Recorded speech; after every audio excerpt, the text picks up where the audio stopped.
Good morning बच्चों। आज हम तीसरी कविता ले रहे हैं पोइट्री की, जिसका कि टाइटल ऑन हिज ब्लाइंडनेस है और इसके पोएट जॉन मिल्टन हैं। जॉन मिल्टन बहुत ही बड़े कवि माने जाते हैं, उनकी बहुत बड़ी बड़ी रचनाएं हैं, जैसे कि पैराडाइज लॉस्ट और भी कई सारी। और इनके साथ गड़बड़ ये हो गई थी, ये 44 साल की उम्र में ही ये ब्लाइंड हो गए थे, अंधे हो गए, और उसी पर इन्होंने कविता लिखी थी।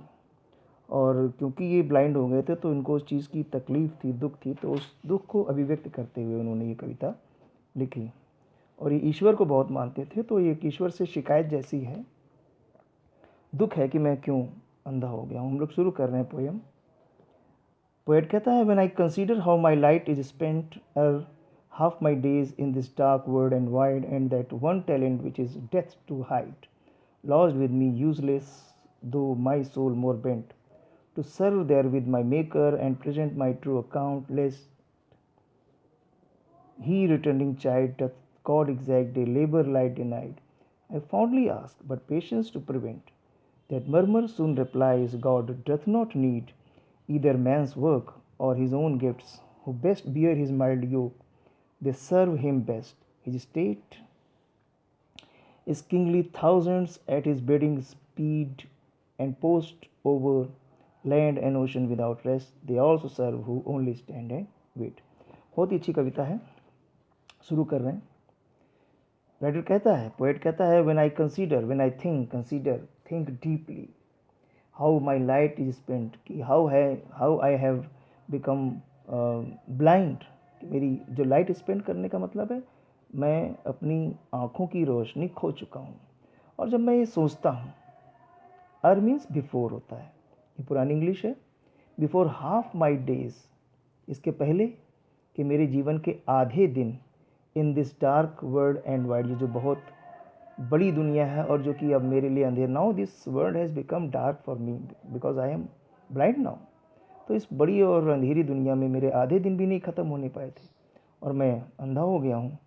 And that one talent, and the poet is having only one talent. And what is that talent? The talent of writing poems in praise of God. तो he is having only one talent, कविता रचने का जो talent है, which is death to hide. If he does not use that talent properly, it is like death for him. अगर वो उस इकलौते talent को यूज़ नहीं कर पाता है तो वो उसके लिए मृत्यु के समान है। कविता रचने का जो टैलेंट है वो यूज़ नहीं कर पा रहा है और वो उसके लिए मौत के समान है। और वो talent lost with me useless, it is with me, this talent is with me. I can write poem but I can not use that talent properly because I have become blind. मेरे साथ ये talent है तो, लेकिन अभी useless है। दो my soul more bent, दो ही डिज़ायर्स मोर, उसकी जो आत्मा है वो उस चीज़ को करना चाहती है और करना चाहती है, यानी पोएम रचना चाहती है, पोएम लिखना चाहती है, बट क्योंकि वो अंधा हो चुका है तो ठीक से पोएम नहीं कर सकता। To serve therewith my maker, और इसी के जरिए मैं, इसी पोएम के जरिए यानी कविता लिख करके मैं अपने मेकर, अपने खुदा को, अपने ईश्वर को सर्व कर सकता हूँ, उसकी सेवा कर सकता हूँ। And present my true account, और अपनी सच्ची सेवा प्रेजेंट कर सकता हूँ। लेस्ट ही रिटर्निंग चाइल्ड, रिटर्निंग चाइल्ड का मतलब फटकारना होगा। Doth God exact day लेबर्ड light denied. और ईसाइयों में एक सिस्टम होता है, ईसाइयों में, कई सारे धर्मों में ये है कि एक दिन आखिरी दिन आएगा जिसको क़यामत का दिन कहते हैं, और उस दिन सबका हिसाब किताब होगा। तो ये उसी दिन की बात कर रहा है राइटर, पोएट, कि जब वो एग्जैक्ट डे आएगा, जब आखिरी दिन आएगा, जब सबका हिसाब किताब होगा पूरी दुनिया में सभी इंसानों का, तो उस दिन he would returning child, he would be returning child का मतलब वो मुझे फटकार रहा होगा, ईश्वर मुझे फटकार रहा होगा कि मैंने अपने टैलेंट का प्रयोग ठीक से क्यों नहीं किया। Light denied, I have become blind, मैं तो अंधा हो चुका हूँ। आई फॉन्डली आस्क, मैं अपने आप से ये सब कुछ, फॉन्डली का मतलब होता है फुलिशली, मैं फुलिशली ये सब कल्पना कर रहा हूँ, पूछ रहा हूँ अपने आप से। फिर क्या होता है, बट पेशेंस टू प्रिवेंट, लेकिन एक अंदर की एक भावना पेशेंस, जिसको हम लोग धैर्य बोलते हैं, धैर्य मुझे ये सब करने, ये सब सोचने से रोकता है। टू प्रिवेंट का मतलब रोकता है। दैट मर्मर सून रिप्लाइज, वो अंदर की जो अंतरात्मा की जो आवाज़ है, धैर्य की जो आवाज़ है, वो खुसफुसा करके, मरमर करके कहती है, जल्दी ही रिप्लाई करती है। और रिप्लाई क्या करती है, God doth not need either man's work or his own gifts. ईश्वर डथ नॉट, यहाँ डथ का मतलब डज होता है अपने यहाँ से जो नई इंग्लिश है। तो ईश्वर को इन सारी चीज़ों की आवश्यकता नहीं होती है, ईदर मैंस वर्क, ना उसको इंसान के कामों की आवश्यकता होती है, ना ही उसके खुद के दिए हुए गिफ्ट्स की ज़रूरत होती है। यानी ईश्वर ने जो तुम्हें गिफ्ट दिया है, अगर वो कविता रचने का टैलेंट दिया, तो ज़रूरी नहीं कि तुम उसके लिए उसको उसकी ईश्वर की प्रशंसा में उस कविता को रचो। Who best bear his mild yoke, who best bear his mild yoke, mild का मतलब होता है सॉफ्ट, बियर का मतलब बर्दाश्त करना।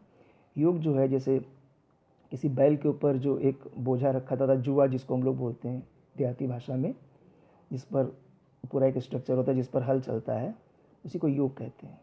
यहाँ पर योग का मतलब है वो सारी जिम्मेदारियाँ, वो सारे दुख जो ईश्वर तुम्हें प्रदान करता है, अगर तुम उसको बियर करते हो, अच्छी चीज़ें मिलती हैं, ख़राब चीज़ें मिलती हैं, तो उन सारे सुखों दुखों को अगर तुम बियर करते हो, बर्दाश्त करते हो, ढोते हो, तो दे सर्व हिम बेस्ट। तो अगर आप ऐसे हो तो आप उसकी सबसे अच्छी सेवा कर रहे हो। If you are tolerating what God has given to you, whether it is good or bad, तो जब सब कुछ सारा बोझा तुम बर्दाश्त करते हो, तो इसका मतलब तुम सबसे अच्छी सेवा ईश्वर की कर रहे हो। हिज स्टेट इज़ किंगली, उसका जो राज्य है वो राजाओं के समान है, उसका मतलब ईश्वर का। Thousands at his bidding speed and post over land and ocean without rest, उसकी सेवा में तुम अकेले नहीं हो।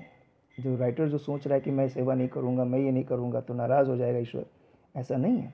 थाउजेंड, हज़ारों की संख्या में एट हिज बीडिंग, उसकी उसके एक ऑर्डर पर, उसके एक ऑर्डर पर स्पीड, तेज़ी से काम करते हैं। They work very speedly,